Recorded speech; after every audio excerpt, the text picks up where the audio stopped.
Well, the latest glimmer of hope in the search to find Malaysian Airlines Flight 370 appears to be a dead end.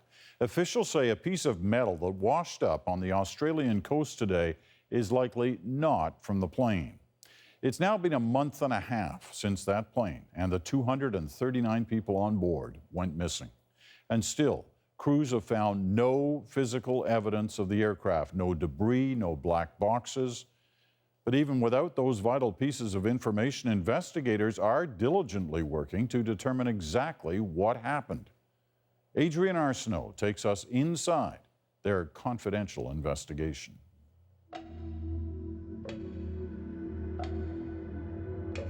Not much to do now, it seems, but wait.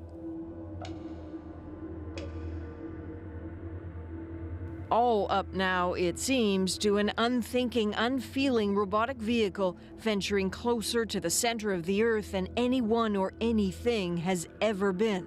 Humans helpless on understanding what happened to MH370. That's how it seems. That is not how it is. As soon as they found out that the aircraft was missing, they would have put together their teams of people who they would need to try and figure out from an operational point of view and from a technical point of view what was happening with the aircraft. Larry Vance, aircraft accident investigator, a lead investigator in the Swissair 111 crash in Peggy's Cove, Canada's most exhaustive investigation. We're still trying to identify the pieces that go there and trying to put them together, so hopefully they'll tell us a story. Between his experience and that of other investigators and what we know on public record, it seems there's more than enough work to do on MH370, even without a plane to inspect. With Malaysians in charge, they've invited American investigators from the NTSB and the FAA, and the British Air Accident and Investigation Bureau, as well as Chinese and Australian and French teams. They are all drowning in schematics and maps and records. They have 3 satellite groups: airworthiness, looking at maintenance, engines, structure, and wiring; operations, examining computer systems and flight recording details; and human factors, looking at the crew, the pilots, the psychological pressures. They do what the rest of the world does now. They theorize. Then they work through those theories in the sort of detail and ways only the world's best aviation and engineering minds can. What would happen if this wire were to chafe and short out or something? What would be the result of that? And then you would run a theory that says, okay, let's say that that happened. What would happen next? And what would happen after that? And then what would happen? And so you chase that theory down until you find out that, wait a minute, that could not possibly have happened, because if that happened, then this and this and this would have also happened, and then you dismiss it. What's the steepest angle and the fastest? Theories proposed, then disposed, working towards a theory they cannot disprove. That may be the one that ends up being true. The criminal investigators must legally keep their work separate and quiet. Don't expect them to share publicly. But the safety investigators have an obligation to share, and fast.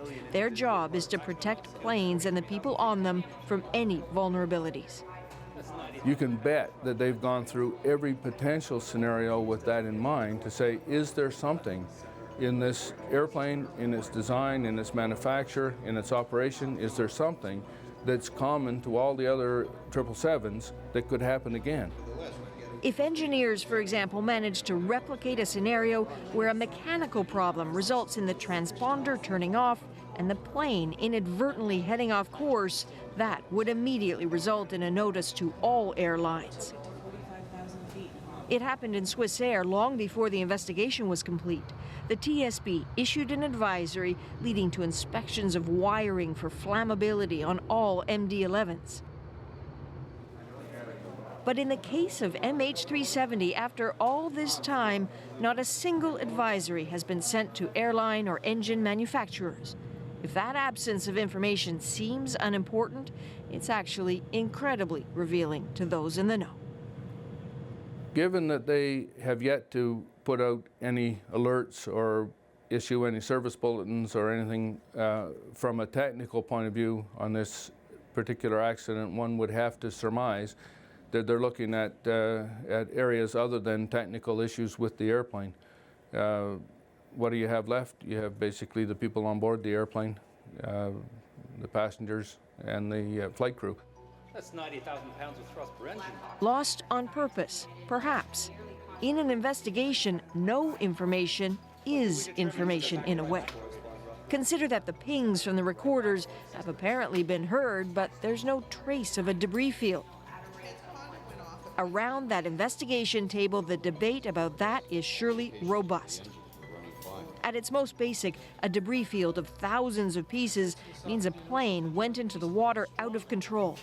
But what if there are just a few pieces at the bottom of the sea? If you find an airplane that's basically all intact, the fuselage intact, then basically that tells you that the airplane went into the water in controlled flight. Two hugely different scenarios, right? Should this ever get to the stage where the plane is found and bodies are recovered, could they help tell the story of what happened? The chief medical examiner from that Swissair 111 crash, a man who became known in Canada for his meticulous and compassionate work, suggests expectations shouldn't be high for what bodies may be able to reveal about what happened on the plane. Sadly, it may not even be possible to tell if passengers were conscious or unconscious when MH370 presumably went into the water.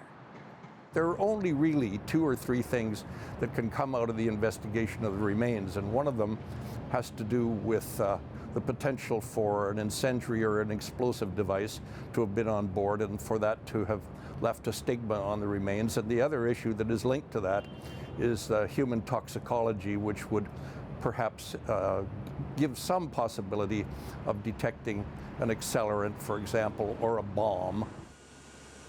So recovery may not matter investigatively, but it could mean everything psychologically to the families. As Dr. Butt and Larry Vance know and remember all too well, handling the family's needs could eventually be every bit as complicated as the investigation itself. More so here because of the strained rapport between the families and Malaysian authorities. There is a big issue here of relationships with families and getting an understanding of what the families are wanting to do about it. And that's a very important issue. We had a bioethicist working with us in Halifax, a lawyer, and all the decisions were made of those decisions of this type that were religious, ethical, lawful. They were all made in a conference, basically. 239 souls still lost. If they're found, do you bring them out or perhaps leave them be? No sight of the plane yet, but these are considerations all sadly happening now behind closed doors, as our aviation investigation first. One would assume, just by what's known with this accident scenario now, that this is something brand new. This is something that hasn't happened before. The longest search, the most expensive search, the deepest search ever. And an intricate investigation that still awaits evidence from MH370 that can be seen and touched. Adrienne Arsenault, CBC News, Toronto.